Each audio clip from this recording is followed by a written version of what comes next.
Hello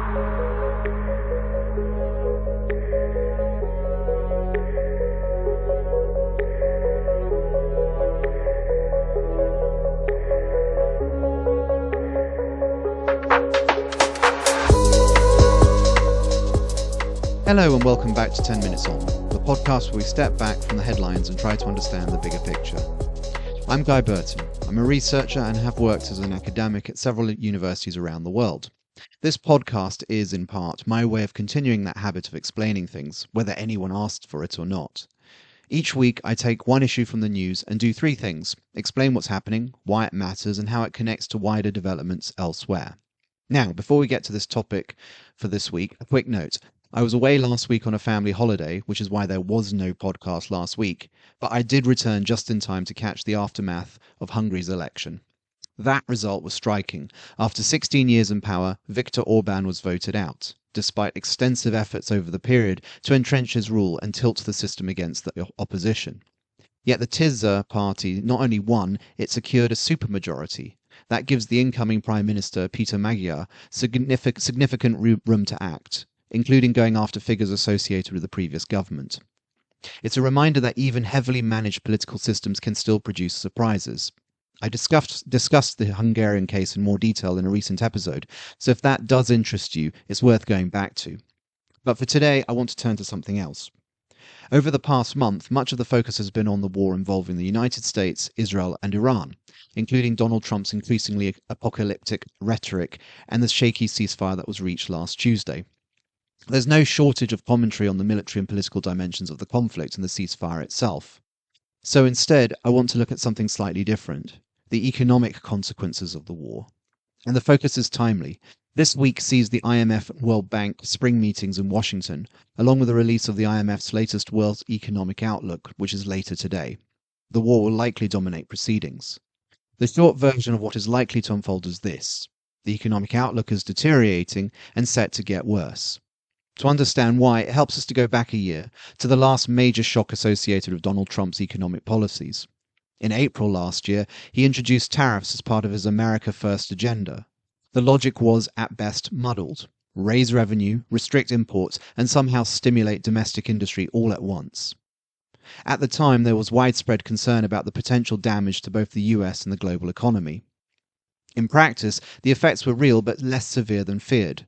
As Tom Orlik, Bloomberg Economics' chief economist, has pointed out, the worst-case scenarios didn't materialize. That precedent matters because it does raise the question: could the same be true of the current war?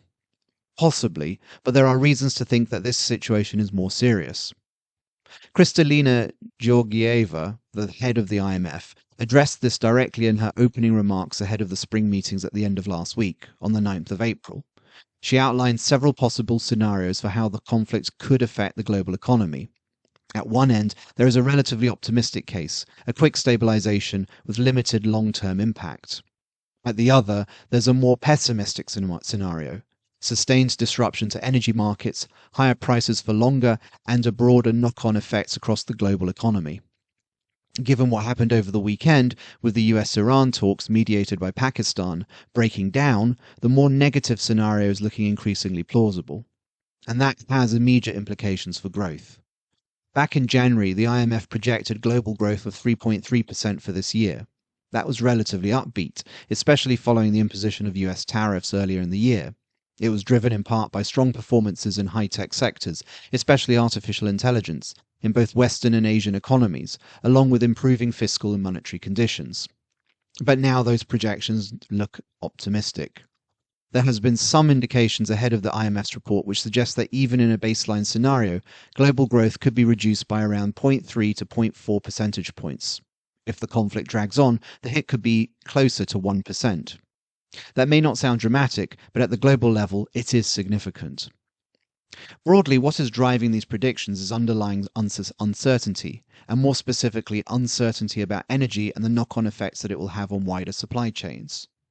So far, the war has functioned as a supply shock, particularly in oil and gas.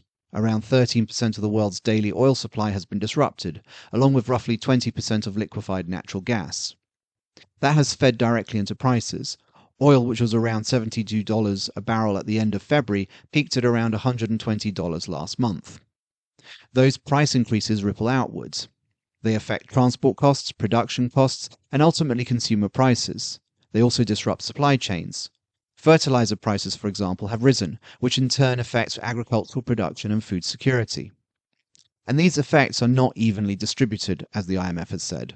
Some countries are far more exposed than others. In particular, oil-importing countries and those with weaker credit ratings are likely to be hit hardest. That includes many developing economies, especially in sub-Saharan Africa and among small island states. For those countries, the IMF expects growth to fall from around 4% to roughly 3.65%. At the same time, inflation could rise from about 3% to nearly 5%, and in some cases as high as 6.7%. Within those societies, the burden will fall most heavily on poorer households, who are least able to absorb these higher prices. There is also a longer-term question. What happens even if the conflict subsides? Here the IMF is quite clear.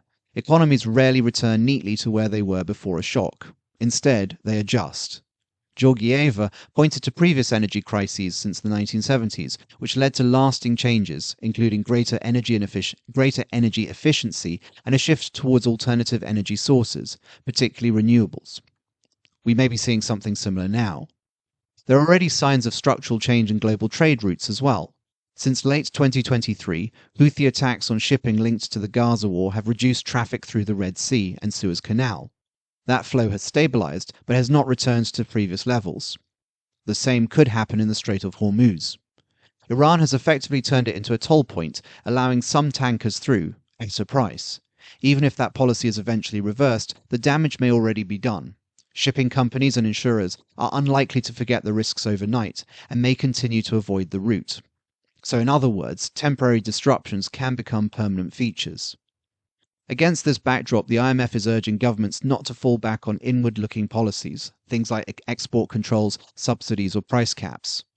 Those measures may provide short-term relief, and they are politically tempting, but they come with costs. If sustained, they require significant public spending, at a time when growth is already weak, or they are financed through borrowing or money creation. That in turn risks higher debt or higher inflation, and inflation control remains central. There is broad agreement amongst international financial institutions that low and stable inflation supports investment, reduces uncertainty, and leads to more efficient allocation of resources. Allow it to drift, and the entire system becomes harder to manage. Finally, it is worth looking briefly at Iran itself. At first glance, the regime might appear to have gained something from the conflict. It has survived and has generated some revenue by charging tankers passing through the Strait of Hormuz. But in economic terms, these gains are marginal. Iran's oil production has fallen to around 3.2 million barrels per day, down from nearly 3.5 million that were taking place in recent years, and well below 2018 levels before the US sanctions were reimposed. On top of that, sanctions mean Iran often has to sell its oil at discounted prices, limiting the benefit of higher global prices.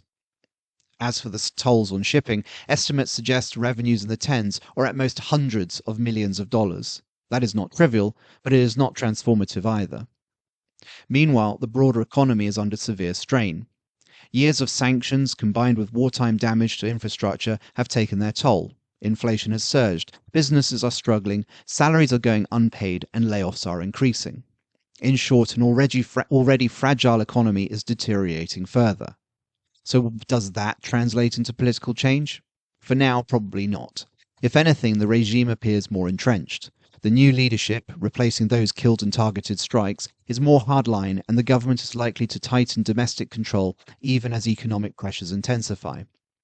Externally, it has shown a clear willingness to escalate, whether through actions in the Gulf, drone strikes, or the use of proxy forces.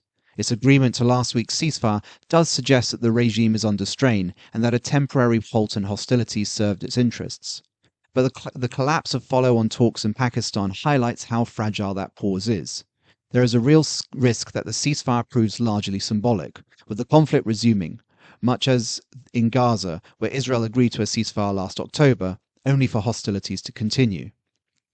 Absent a more decisive intervention, such as direct US action to secure the Strait of Hormuz, the more pessimistic economic scenario that may be outlined by the IMF later today is becoming the baseline rather than the exception.